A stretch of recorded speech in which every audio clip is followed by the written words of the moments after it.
Hi, everyone. Welcome to Selling Out, Anti-Oppressive Queer Style Marketing. My name is Anita Dolcevita, and I'm the owner of dapperQ. We presented this panel a couple years ago at South by Southwest, but I wanted to revisit this conversation because right now many of us are consuming a lot of media as we shelter in place, and brands are pivoting their marketing so that their approaches are more empathetic and sensitive to what's going on right now. Also, because Pride globally has many prides have been canceled, and a lot of marketers are used to connecting with our communities in person. They're also pivoting their marketing approaches for that as well. Two, the last time we did this panel, we focused only on fashion, and we do have somebody representing the fashion vertical today. But today we also have invited two other speakers, one from the beauty vertical and one from the travel vertical, because those industries have been impacted as well. And as brands start to reach out to minority communities to rebuild, we wanted to include those voices as well. So I'm going to invite our panelists. Right now, I'm going to introduce them, but before I do so, I wanted to say that this is an interactive discussion, so we want your feedback as well. So if you have any questions, hit us up in the chat box. If you want to remain anonymous, you can just send it directly to me. And at the end of the panel, we will be discussing all of your questions and ideas. So while I introduce the panelists, I'm actually going to share my screen so that you can see where you can find them on social media. And sorry. So first up, we have Dev Selden. And sorry, just one second. Sorry, Dev Selden, who is an actor, dancer, beauty influencer in New York City. As a non-binary artist, much of their work is centered around gender and diversity. They work closely with Fluid Beauty as a creative director who has appeared and created in many of their campaigns. Dev has worked with various beauty brands and clothing lines to present diverse perspectives and approaches to makeup on social media, and has also spoken at South by Southwest on our panel, thank you, and Samsung about diversity in the beauty industry. Dev strives to bring Black queerness to the forefront of everything they do, especially in the beauty space. With their presence, they hope to ensure that all groups of people and perspectives, regardless of race and gender, are represented. Next up, we have E. Leifer. Coming from a background in the arts, E started their career as a painter and scenic artist, transitioning into film production and creative direction in fashion. They expanded their skill sets by learning e-commerce marketing and business, having held positions as the product styling manager for Net-a-Porter and Mr. Porter, and as the director of creative production at Intermix. As a non-binary member of the trans community and veteran in the fashion industry, E utilizes the culmination of their experiences to learn and grow within the industry as a private brand consultant, stylist, and as the CDO, co-owner of Playout Apparel, Inc., a gender-equal shopping platform and apparel line that promotes the inclusion of age, ability, size, race, sexual identity, and gender identity in fashion. And next up, we have Meg 10 Eyck. Sorry, I was laughing because of the other one you said reminded that it rhymed with something, so I could remember, and I almost slipped up. So Meg is an award-winning LGBTQ fashion content creator who has been recording her adventure since 2012. Meg wears many hats, but is best known for being the editor of EveryQueer magazine. Meg's work also involves creating marketing campaigns and conducting professional development training for brands working with the LGBTQ community.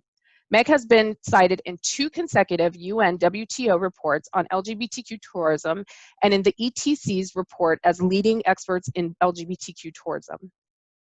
Meg is regularly a featured speaker and a subject matter expert at travel conferences worldwide. In 2019, Meg was selected as the International Woman of the Year for Facebook's initiative with Girl Gone International for her work in the LGBTQ inclusive travel space. She is also the international brand ambassador for Kentucky, Macy's, and Out Adventures. Meg is currently serving a 2-year term on the LGBTQ advisory board of Belmond Hotels and Resorts.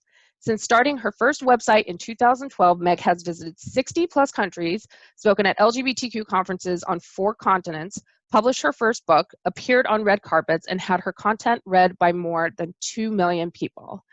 So thank you and welcome everyone.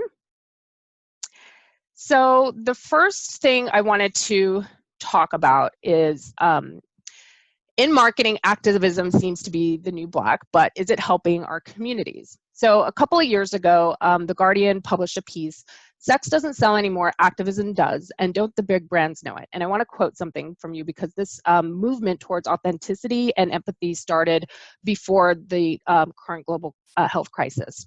So from the article, it says, "Companies are now attempting to outdo each other with major acts of generosity.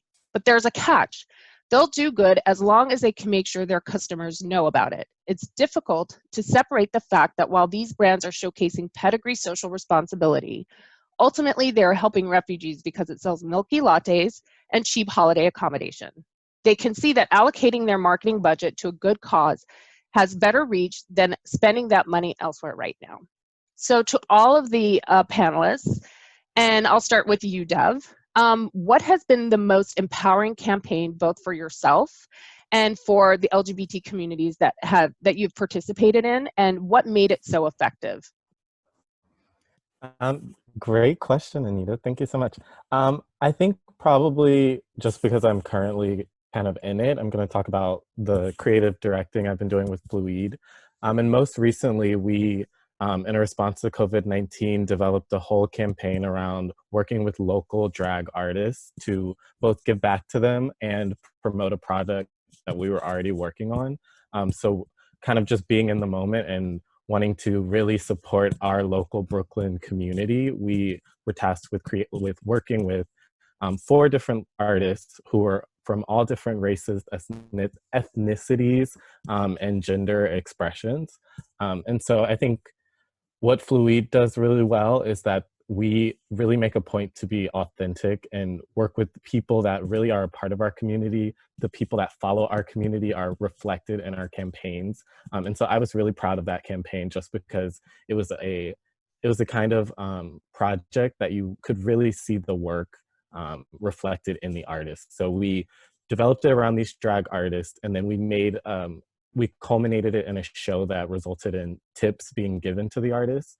So in addition to them being paid just with a fixed rate for working with us and collaborating with us, we really wanted to push their own platforms and really make sure that the money is going to the right people in our community. So I was really proud of that recent campaign. Yes, I love Fluid. They're excellent. We'll go to you, Meg, now. In travel, it's kind of interesting because I think a lot of people now are looking at travel and fashion together, and these like lifestyle blogs that are more kind of pivoting towards like a GQ type of feel or Vogue type of feel. It used to be kind of separate, but what types of what campaigns what campaign have you most been proud to be a part of, and what made it so successful? I think you're on mute. Yeah. My bad. That's I'm really proud of the work that I've done with Kontiki. And I think that travel is interesting because a lot of people will say, oh, well, you know, just go to the places that are welcoming and affirming. And travel is a lot more complicated than that because there's still 70 plus countries where it's illegal to be LGBT, 11 of which are punishable by death. But the reality is we can't really categorize travel in a safe to go or punishable by death. There's like a lot of, you know, in between. A really good example of that is Brazil, where on paper they have amazing, inclusive LGBT policies, but they also have the highest rates of trans murder in the world. And so you have to really look at both like the social situation and the policy on paper to be able to make an assessment of what it's like for local people. And sometimes that differs for tourists, and particularly white tourists who are coming. So I say all that to say I'm really proud of the work that Kontiki has done, because so many travel brands are like, well, we just want LGBT people to come and spend your money here. And they took the time and effort to make sure that, you know, they're providing trainings to not only their marketing team, but to their internal staff on working with LGBT consumers and marketing towards LGBT people. They brought influencers on, and the influencers that they're choosing to work with are the ones who are a bit more knowledgeable about the political situations in different environments. And so my mission with them has been working with anti-LGBT destinations. And I have kind of made a stance in my work that I support LGBT people who do choose to go to anti-LGBT destinations, because I believe that the world should be open and accessible to all people, regardless of our identities. So I've gone to Tanzania, and I've gone to Egypt, and I've gone to Kenya, and I've gone to other places that are, you know, there's a prison sentence for being LGBT, and written about how if you choose to do things like seeing the pyramids or going on safari or some of these once in a lifetime adventures, how you can do that safely in a group travel context, and, you know, kind of a safety and numbers thing. So they've really gone out of their way to not only do the marketing, but also do the internal work and make sure that their employees have the benefits that LGBT people should have, and an enumerated policy for anti-discrimination. And so I say all that to say they've done the stuff that they need to do for marketing from an outward perspective, and they've also done the stuff that most people don't hear about internally, because it's part of their core value as an organization. So I'm really proud of the work that we've done together. Can you tell us a little bit about what Kontiki is? Sure. So Kontiki is a tour company that does tours for 18 to 35-year-olds, and they do group tours all around the world. So they're in, I think they have like 400 destinations at this point. Okay, great. Thanks. And you're positioned a little bit different. I mean, you do have a history and a background of working with brands that are not queer specific, but you also are currently working with Play Out, which is a queer specific brand. So in your experience, what has been the most empowering campaign? It could have been with Play Out or outside of Play Out, that you thought was both empowering for yourself as well as the community, and what made it so effective? Well, it's interesting because I feel like in my career, I was lucky enough to have made some significant breakthroughs in a corporate space, which is always incredibly rewarding, because they function more like a cruise ship and less like a sailboat. So it's very hard to, when something is specifically drives a certain way, it really takes a lot to sort of make it pivot. And especially in fashion, which is just incredibly challenging anyway, and has been a really long road to get to any type of inclusivity.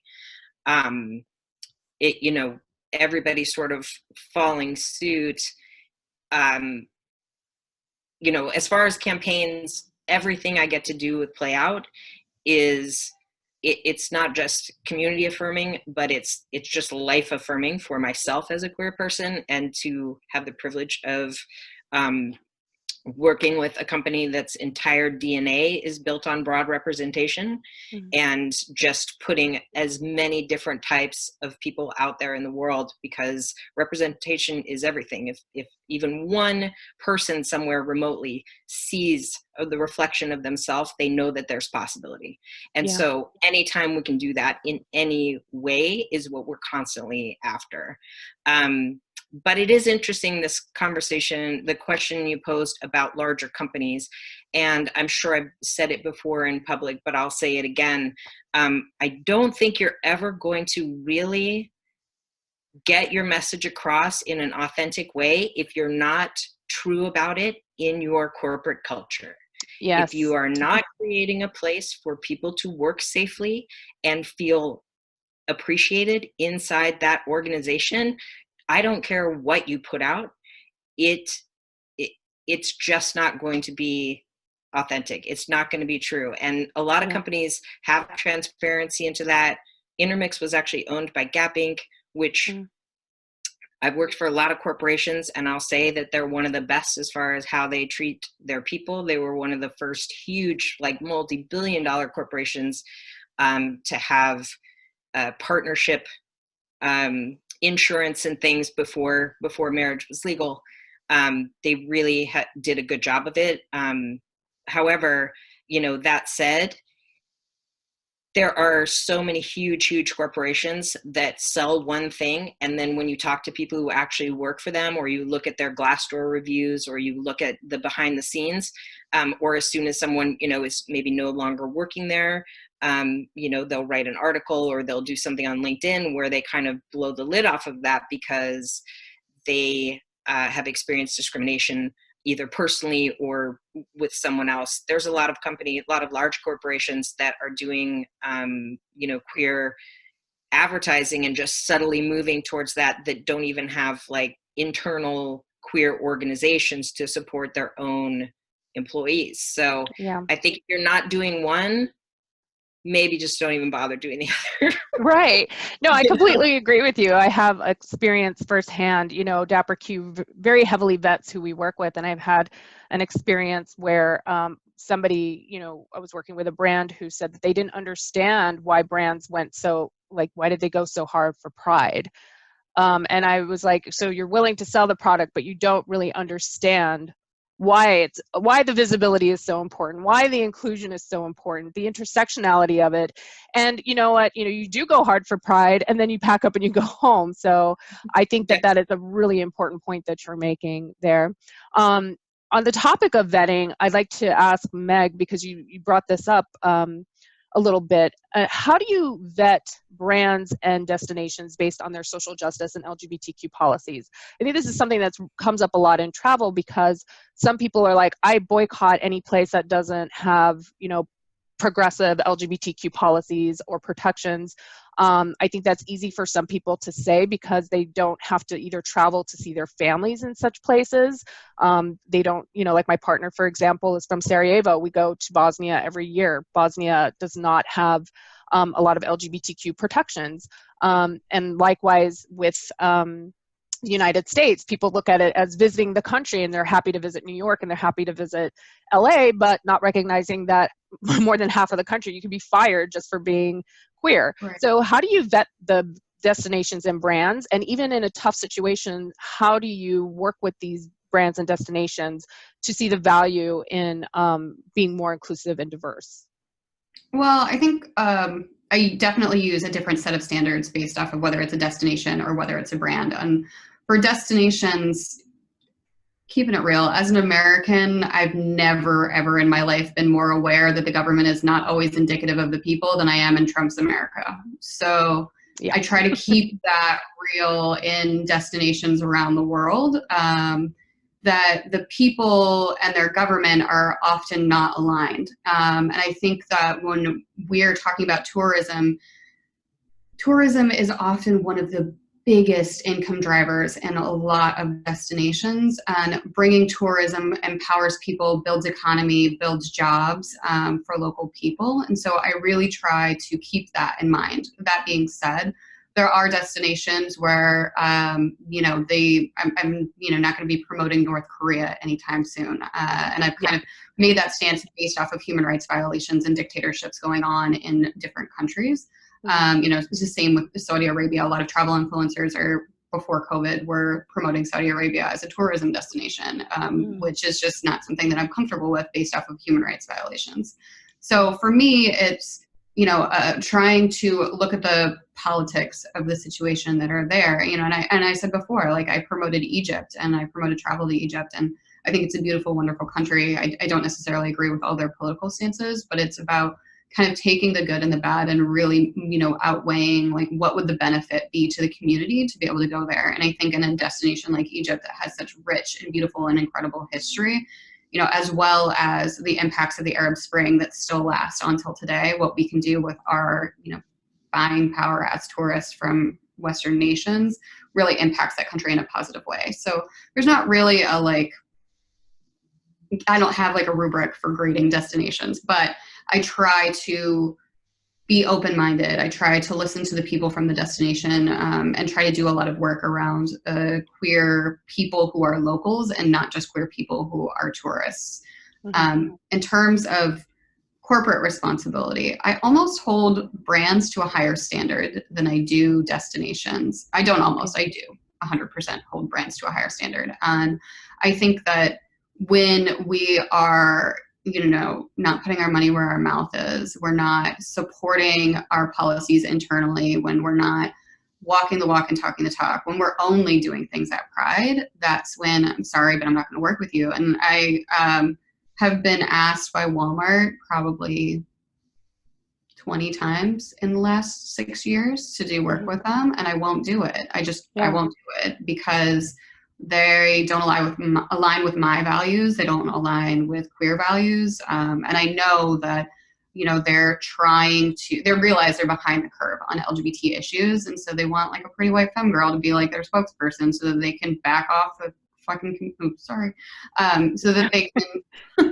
like, I can't do it. And I won't ever do it. And I won't work with them. And there have been other brands that have come forward and said like, similar things that I know that they're trying to pivot. Another one is Barilla Pasta that reached out to me a couple of years ago when they were having, a little bit of a issue with the comments that their CEO made. And I think that people realize they're having a PR issue with LGBT, themes. And they think like, oh, well, we'll just find a few gay influencers who will have a conversation about this and then it'll all go away. And we'll be able to be like, oh, well, but this YouTuber likes us. And I'm not going to do that. And I've, I think I hold brands to a much higher standard because you should know better in 2020 and you have ample opportunity for consultants to come in and help you.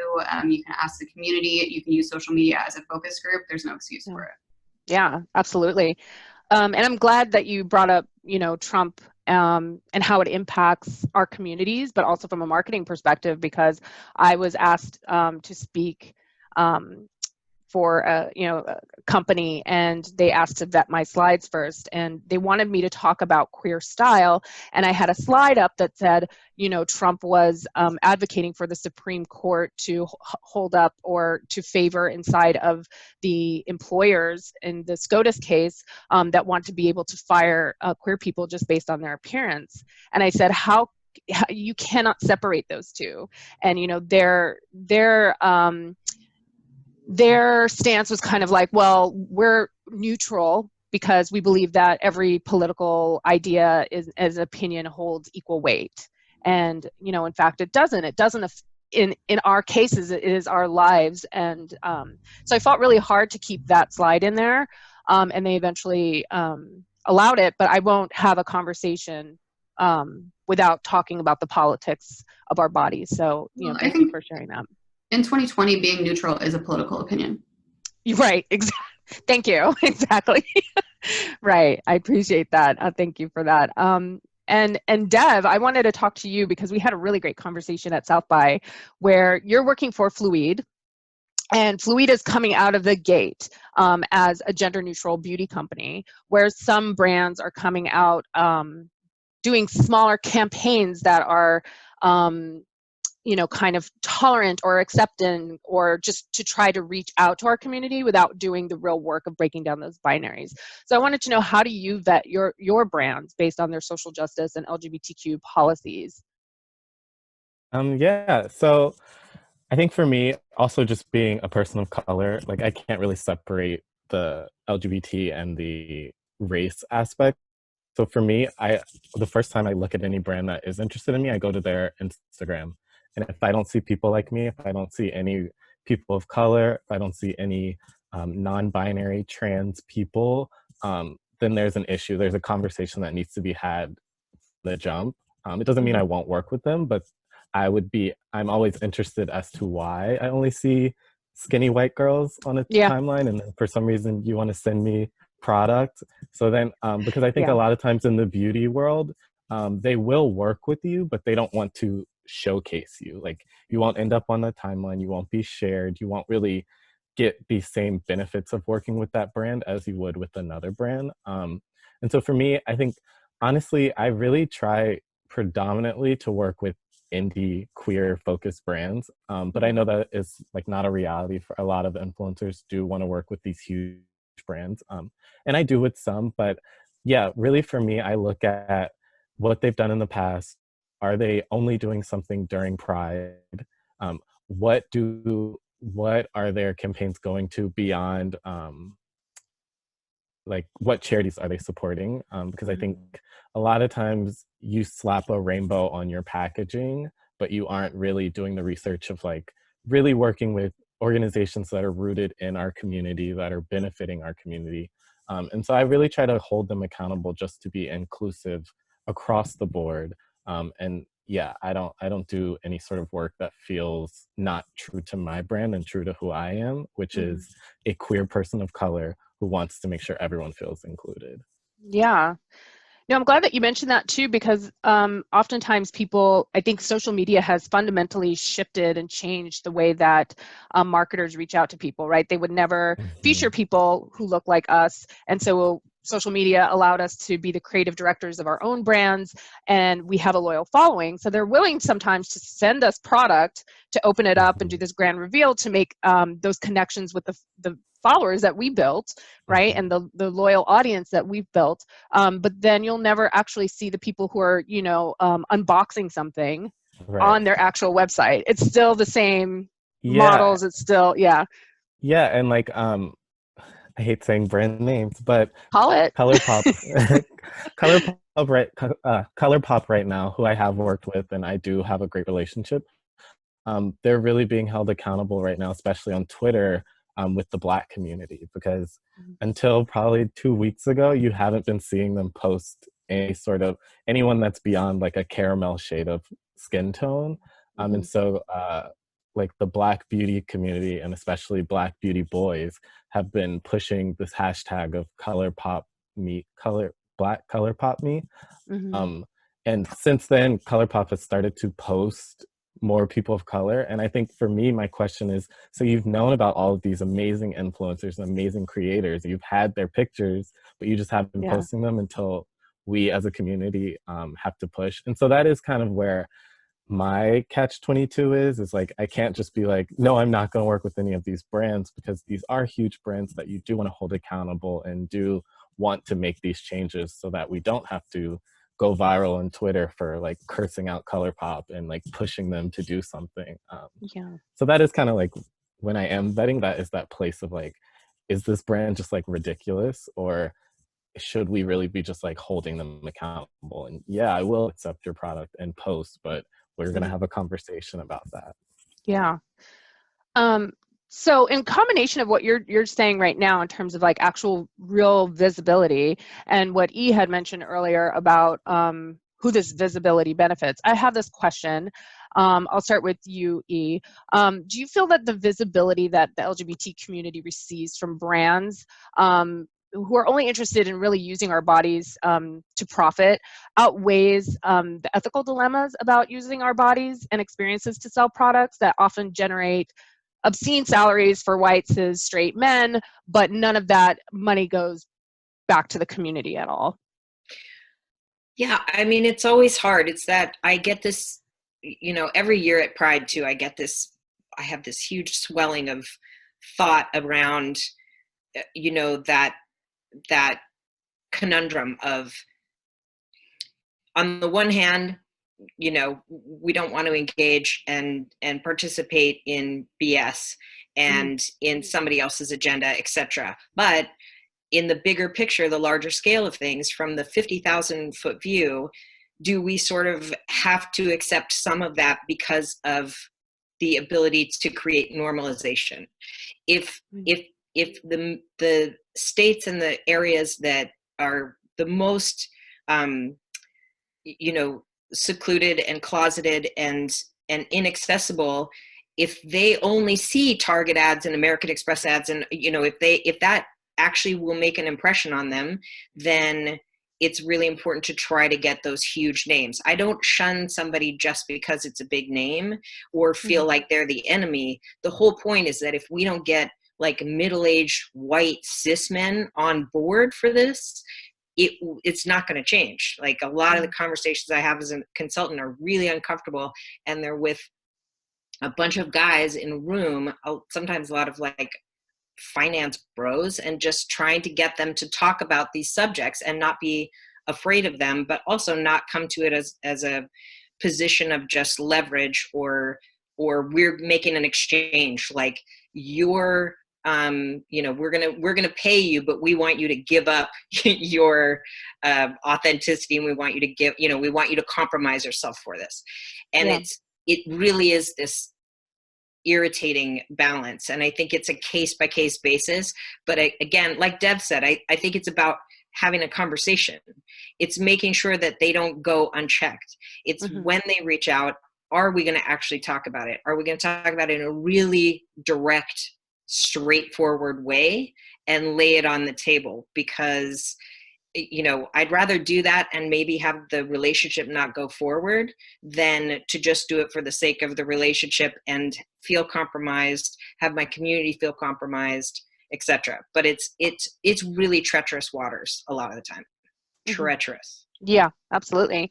Meg, do you have any thoughts on that, particularly as, you know, for me as a queer femme of color, there's places that I don't feel comfortable traveling to that my partner who is white feels comfortable, you know, traveling to. But then also there's places that I, as a femme, I might feel more comfortable than her being more masculine and androgynous presenting. How do you feel that in travel that our visibility is important? Or do you think that, you know, we're kind of selling out if we work with destinations that, or brands that don't give back to our community?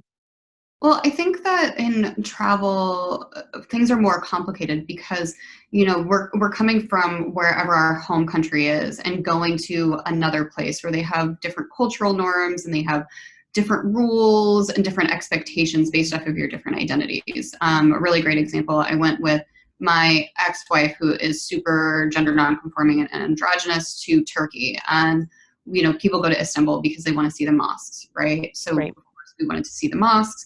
And we had a whole conversation. She identifies as female, she and her, but is, you know, 6 foot tall, very androgynous.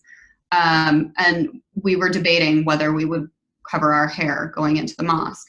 And so the conversation around promoting Turkey as a destination was, well, would it be Islamophobic if we didn't go to the mosque because the mosque is not a queer inclusive environment if they're forcing people to cover their hair or not based off of their gender?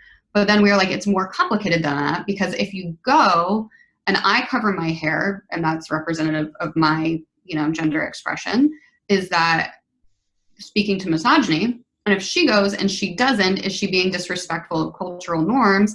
Or everyone looking at her like, why is this dude wearing a hijab? You know? So it's like this really complicated issue when it comes to culture and travel that's almost never like a simple one-size solution.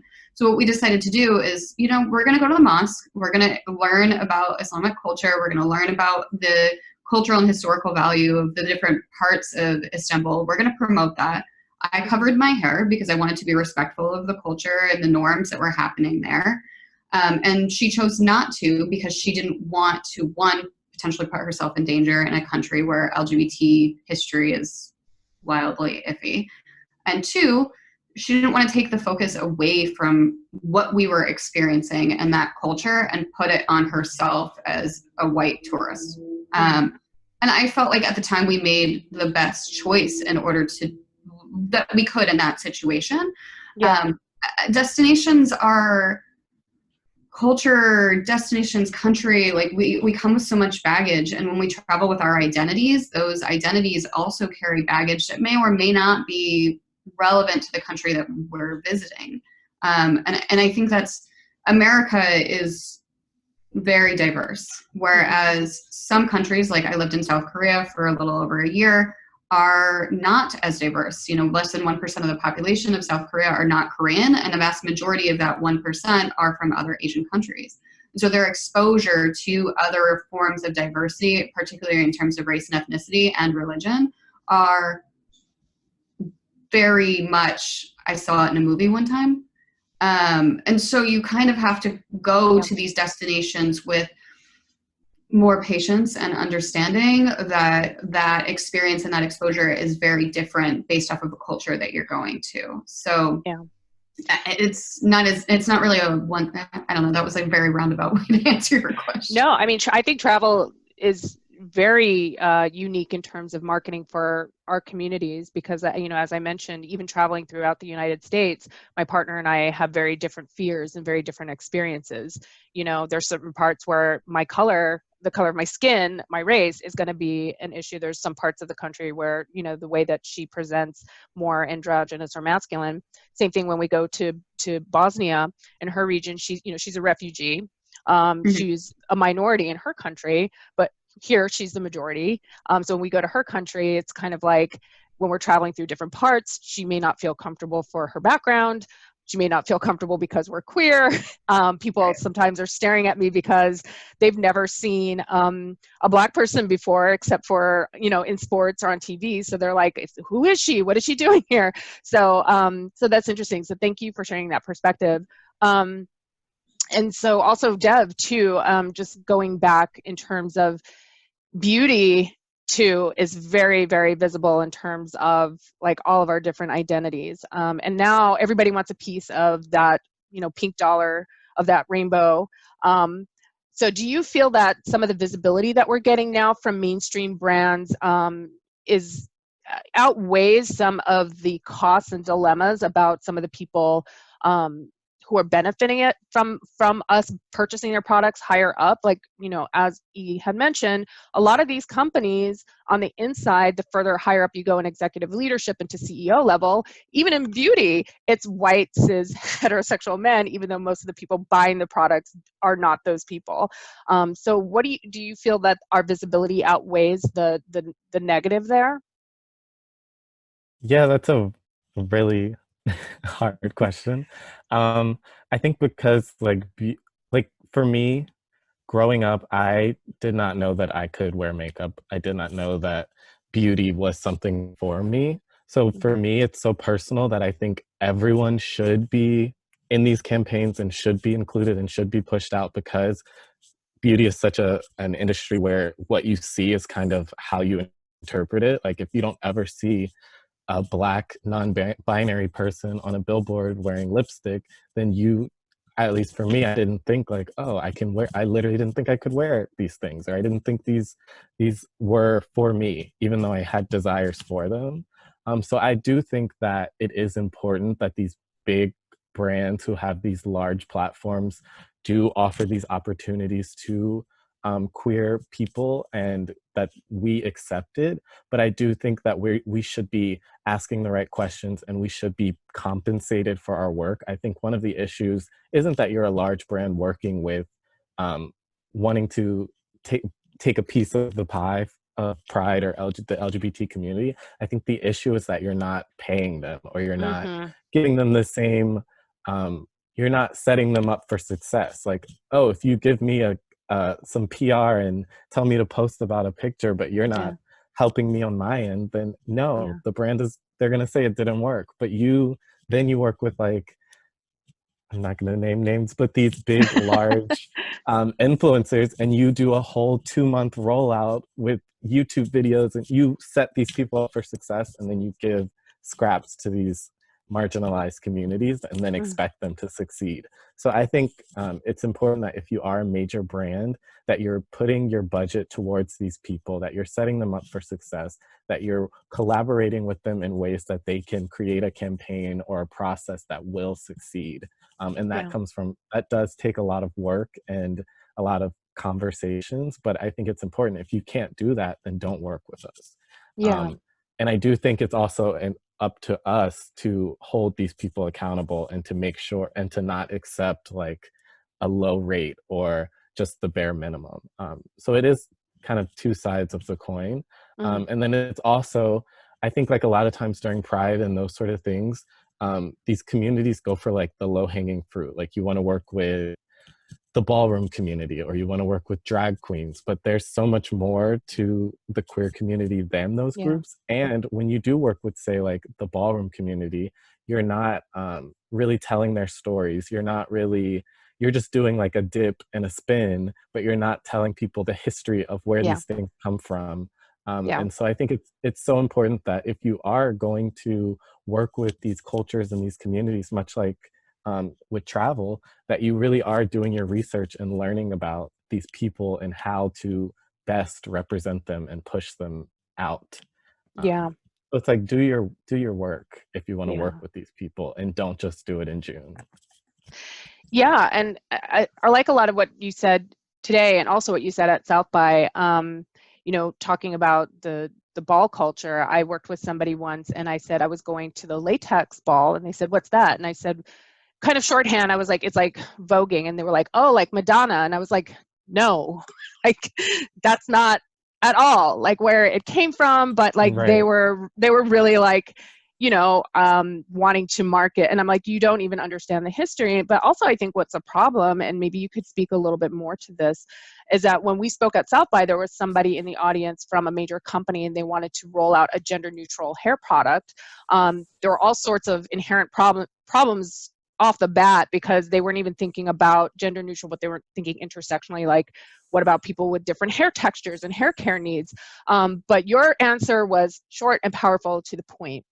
It was, if you want this product to be successful, if you want your brand to be successful, if you want to connect with us successfully, you need to hire us, period. Like you can't just show up to a South by Southwest talk and then like cherry pick whatever you heard and then bring Right. that back to like an all like white heterosexual cisgender team. So I wanted to ask you, if you were going to make the business case for why it's important for marketers to hire diverse, inclusive LGBTQ marketing teams, what would you say? um, can you say the question one more time? Sure. Sorry. Like what is, I mean, I hate to break it down this way. And I'm sure you can understand this often comes up, is that sometimes people just can't even relate to where we're coming from. And they just want to know, how does this impact our bottom line? Right. So what is the Right. business case for bringing in, if you want to connect with our LGBT communities, what is the business case for actually having a diverse, inclusive business or marketing team at the table? Yeah. So I think the biggest thing is that I don't expect a white cisgender man to know our experiences or know how to market to these different groups of people. That's exactly how these brands get in trouble and get canceled and have these major issues, because the questions that they should be having in these rooms are never brought up because the people that would foresee these issues are not in the room. Right. And so I just think it's really important to have those wide range of perspectives that do know, like, I know how to appeal to people like me. I've talked to people that are all different colors, shapes in my communities. And I know what we as a collective sit around and talk about and want and don't see. There's so many queer people who have just ideas that are amazing and that solve so many people's problems, but you're not working with those people. It's like you don't have the missing puzzle piece, but you're trying to fit all these other puzzles into that spot. Mm-hmm.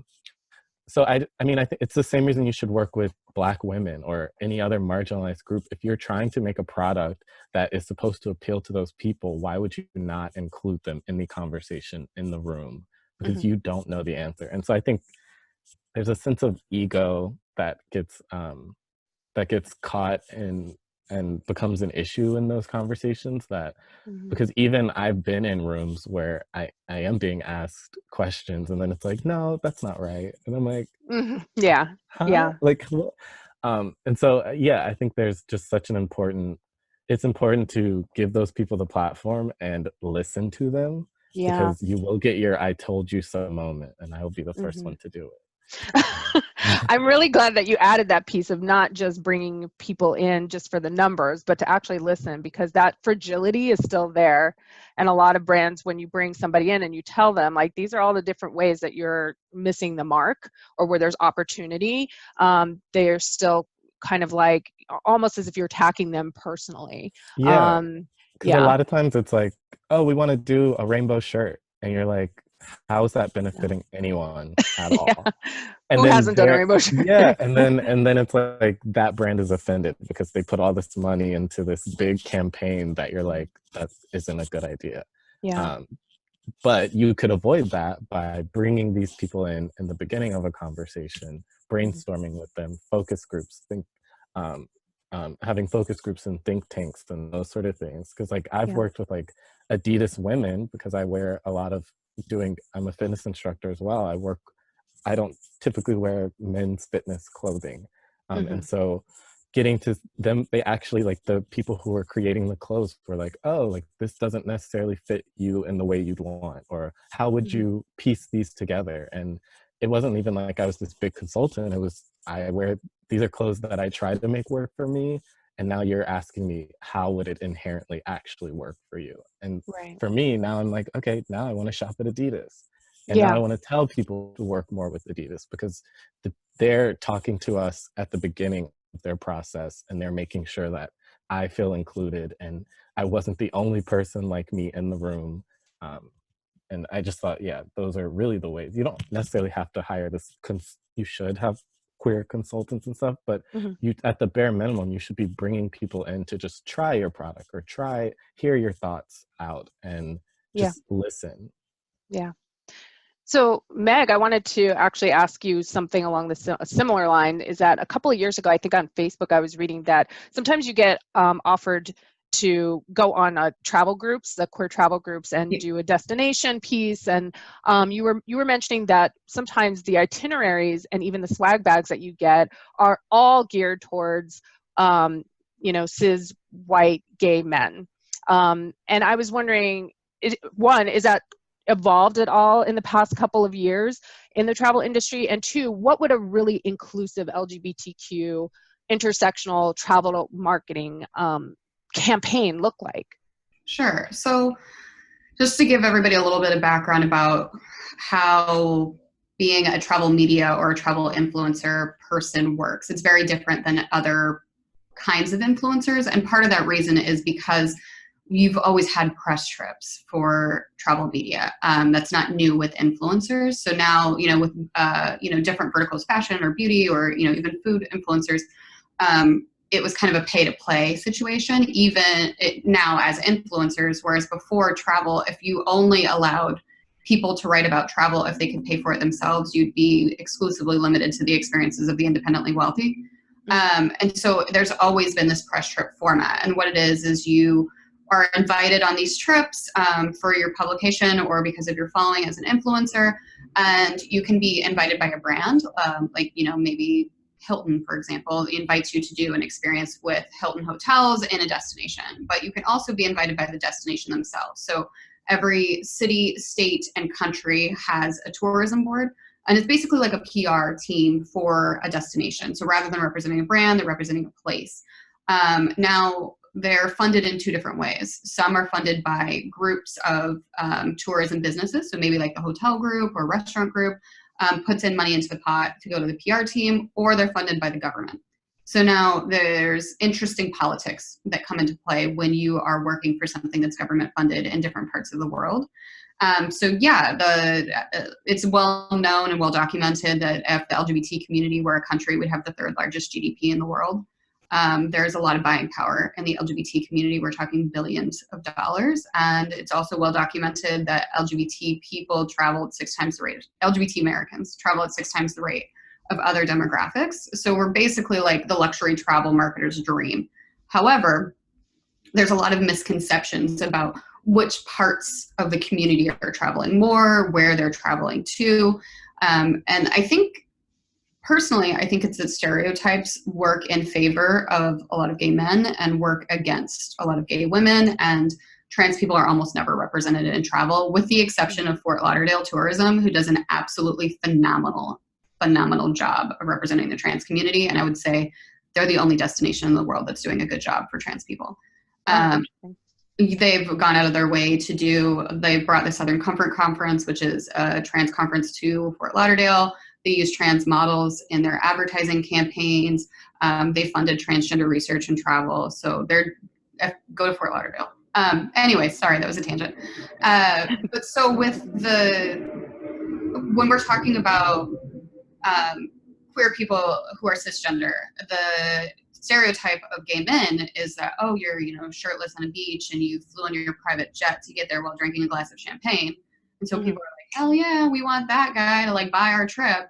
And like lesbians are all lumberjacks building a fire in the wood or something. You know what I mean? Like, yeah. Obviously neither one of those experiences are true, but when you don't have actual members of the queer community consulting for your travel brand, it's like they just take whatever frame of reference they have for that one person they may have known casually who was gay in college. And then they're like, oh, all queer people are like that. So they don't think about us as like like LGBTQ is a marketing term. Like it's not, no one is LGBTQ. Like you are maybe one or a couple of those, but you're not, like you as a human are not LGBTQ. And people don't think about that experience or the differences and the differentiation and the nuance and the diversity within each of those letters and within our community as a whole when they're creating these campaigns, which is terrible. And I see it firsthand all the time. Like my job is to go to destinations and create content for the LGBT community, but specifically for queer women because we're so underrepresented. And then I get there and I'm on a group and it's, you know, oftentimes I travel with the same people. I've been doing this for a decade now. So I know everybody, I'm friendly with everybody, but a lot of times it's me and 19 gay guys, 19 white gay guys. And it's like, okay, like let's mix up this experience a bit. And like it's been a while since this happened, but I've even been on press trips where I've had gay porn in like our gift bags. And that's the post I read. Yeah. You know, things like that where I'm just like, okay. Or even in a situation where, you know, our itinerary is, okay, well, we're going to have a nightlife night. And I'm like, great. Like, where do the girls hang out? And they're like, well, I don't know. Does anybody know a lesbian? Like, no, it's not like 1-800 hotline a lesbian to get the information. Like, you're a PR. That's your job. Like, know this information. It drives me crazy, but it has gotten better. And there are destinations that are really trying. Thailand, they do their PR is ran by Out There Magazine, who is run by a guy named Ewan, who is British but of Malaysian descent and has just done a really, really, really great job being inclusive. Sweden has really done a great job bringing different identities, different people, different experiences to represent Sweden. Puerto Rico had the first ever all queer women press trip just in January. So there are destinations that are doing a good job and doing better and asking the right questions. And I think that's really important for brands to do, is to not be afraid to ask, not be afraid to be like, well, do you know anybody who, or what do you think about this, you know, and using the media that they're working with in order to build a better brand, build a better product, build a better campaign, and utilize. I think so many people are afraid to show like a little bit of vulnerability in what they're doing and not, you know, we 100% stand behind this. Like, you know, we're learning, we're trying, like, what do you think? And help create like better products and better services for people. Great, thank you. Yeah. So we've talked a little bit about how brands that are not queer specific or queer owned and for the queer community, how they can do better. But I want to kind of end this with E, because we do have some questions from our audience. But dapperQ is really intentional about our intersectional inclusivity. So whenever we do an event, we often have the brands or the designers that we work with, because we're not the designers, we're the producers. We often ask them, if we don't already have a relationship with them, to sign a statement of commitment saying that they're going to cast models and design clothing that really represents the depth and breadth of the diversity within our community. But we've received some pushback from some of the brands because they say that it's far too expensive for them to create at an independent level and small batch production, not like, because they're not like Forever 21, expansive size offerings, for example, so they may only have sample sizes. Or they'll say that buyers who are in the audience who they're trying to really get their investment and catch their attention, that the buyers are not really committed to investing in companies that are truly non-binary in their clothing. So I wanted to ask you, how has Playout overcome these challenges, and what advice do you have for brands that believe their success is rooted in playing by the rules? Yeah, I mean, it just is very challenging. So it's challenging from a technical standpoint in that the more, just from a production standpoint, the more SKUs that you have, so, you know, and so the broader the size range, the more SKUs that you have in a grouping, this increases your cost significantly. It's just a fact. It also is a fact that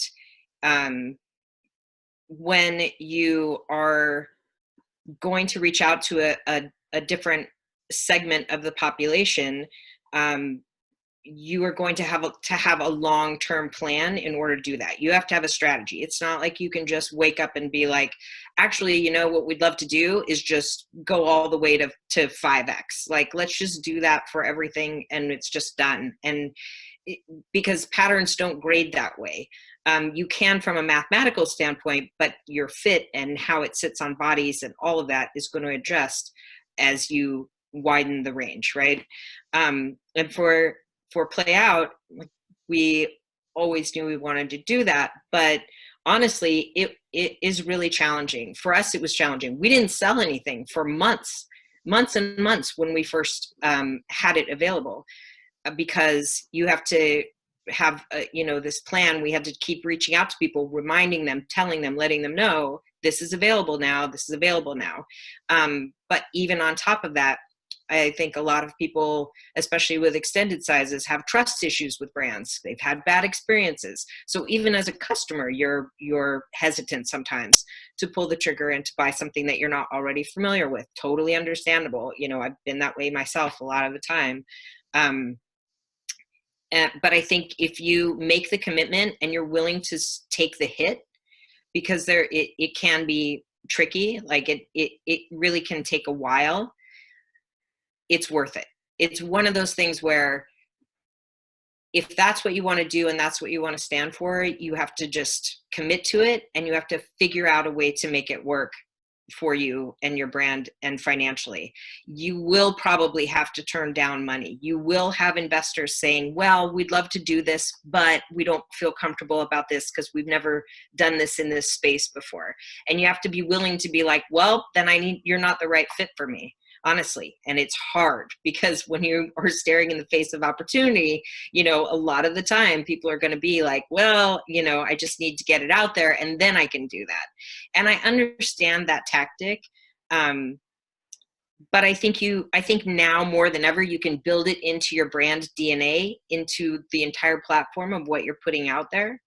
And if you're going to do that and you're going to make that commitment, then you're going to have to just ride that wave of getting to the point where people become familiar with it, that they trust you as a brand, and that they see that reflected in the marketing. That's the other thing too, is there are companies if you see their size range, it does extend up to, more than XL, but then their marketing doesn't. Still on their marketing, you don't see that reflected. So how is someone with that body type going to feel like they're being represented by this brand? It has to permeate your entire system, and it has to just become part of your internal narrative. It's what you're doing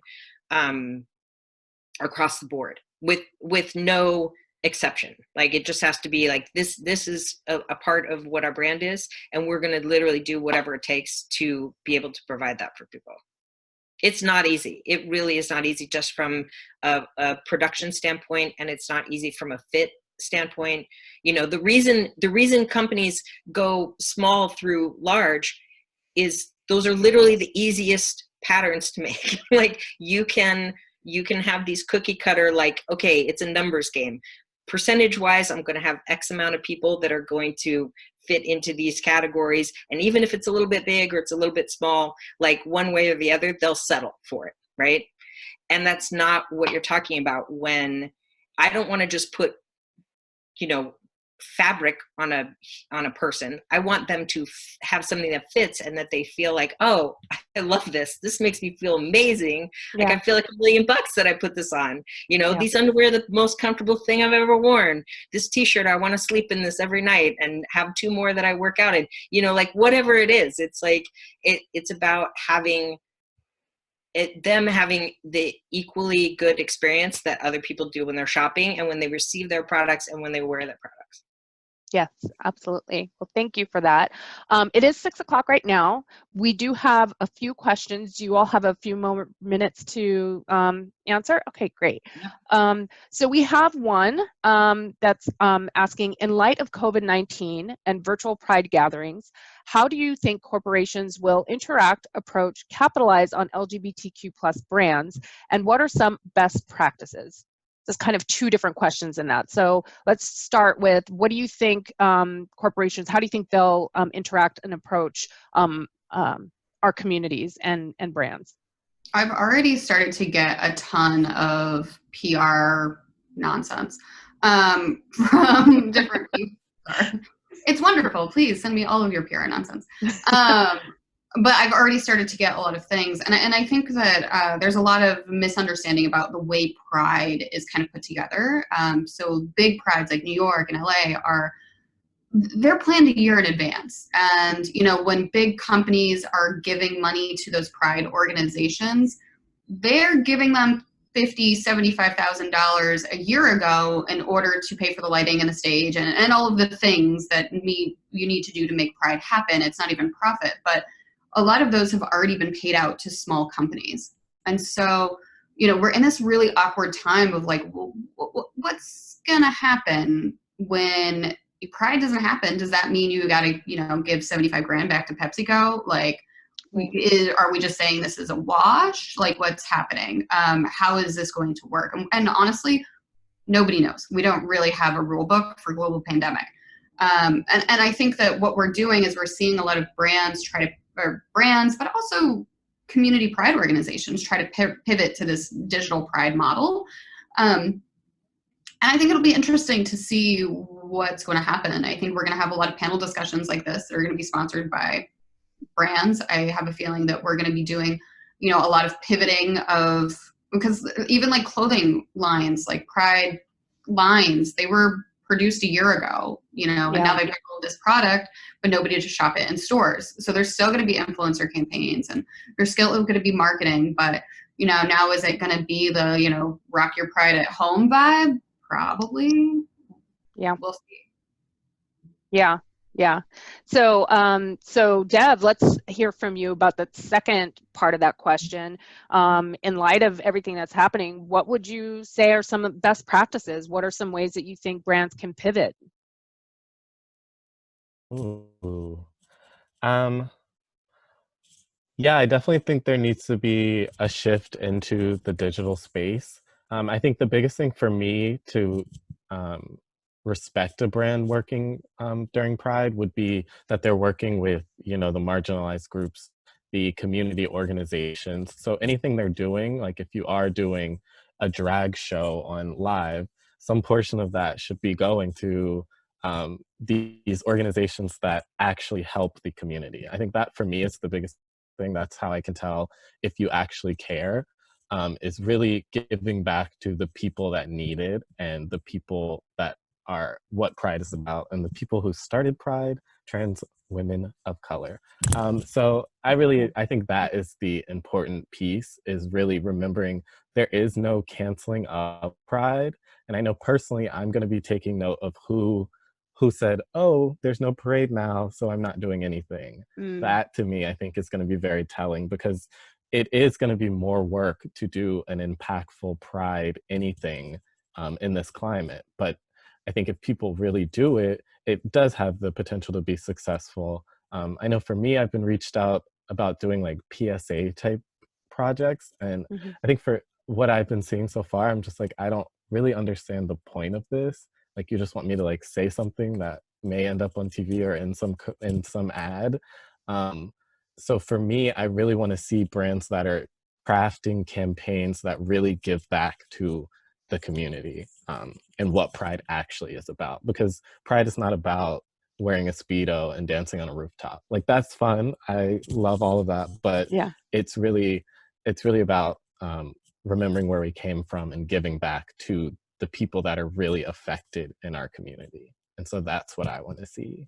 Yes, thank you. I'm really glad you said that, because I'm wondering who's going to bow out now that there's not this big, you know, the float and like pretty much walking billboards, and how they're going to actually maybe use this time to create meaningful campaigns.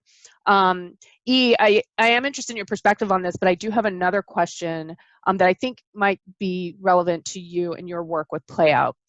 Somebody sent a question saying, I'm running an agency to empower and have a safe space for queer people of color, especially to provide positive representation and marketing for masculine presenting people of color.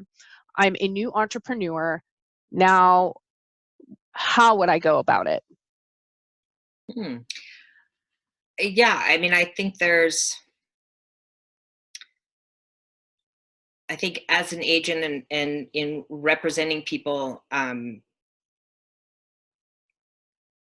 first thing to do, I mean, I can only speak for myself, but I would really, really study my market and my comps. You want to make sure that people are getting paid properly and that their contracts are being negotiated on their behalf in a way that makes sense for them getting lots of work, because you want them out there in visibility, and then balancing that, making sure that they're actually, getting what they deserve for the work that they're putting out there. And, there's always this scale, it doesn't matter who you are, if they're, if models or talent is greener and they don't have as much experience, they're going to start at a certain price point, and then it's about, really knowing when you shift somebody up to the next gear, so that you're not trying to advance them too quickly and ask for an amount that they're probably not going to get.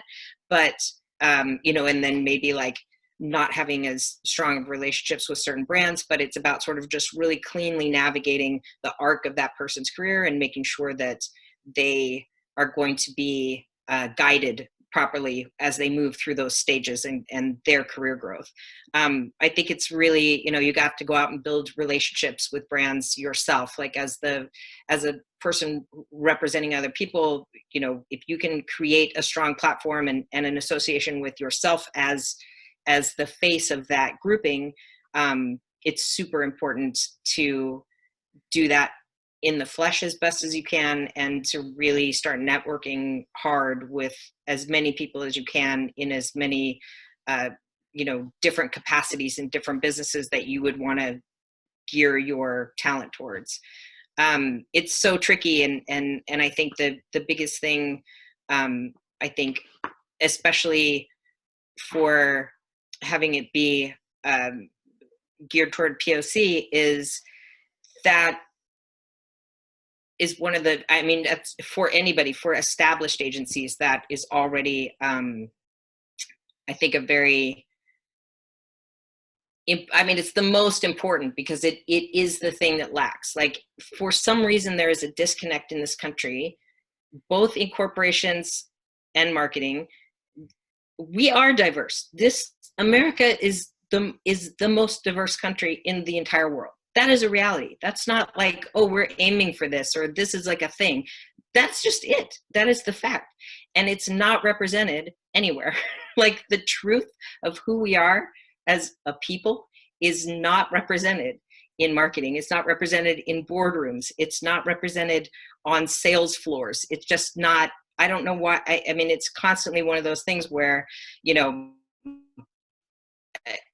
I know why, but that's a different conversation. We know why, but that's a different panel. But I think that, if you are going to do that and really foster a particular group of people, then it's about preparing yourself for the confrontation and for the types of negotiations that you will have to navigate, and making sure that you're coming to it with the best possible support, legal support that you can have for them, and understanding your industry in every single detail.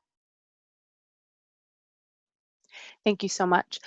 There are additional questions, and I'll email them to you, because they're starting to pop up, and we're going a little over time. Also, to where I'm hosting this in New York City, my neighbor does a wonderful act of kindness every night, has been doing so for almost 7-8 weeks now, where he does a DJ set that starts in a couple minutes, and it goes right into the 7 p.m. clap for our essential workers, which is wonderful. But you're going to start to hear that shortly. So we're going to wrap this up, but I wanted to thank all of you. And as we sign off, what I've been doing at the end of each of these panels is putting back up the PowerPoint slide, where you can find all of these wonderful speakers, influencers, leaders in our community. And as we sign off, just take a moment to find them, follow them on Instagram. That, from another panel that we had a couple of days ago, that is one of the best ways to support us and our brands without any cost at all. And if you have additional questions for them, you can reach out to them individually. And you can also find us at dapperQ on Instagram. So thank all of you, and have a wonderful night. Stay safe. Thank you. Thank you. Hi. Thanks so much. Thank you.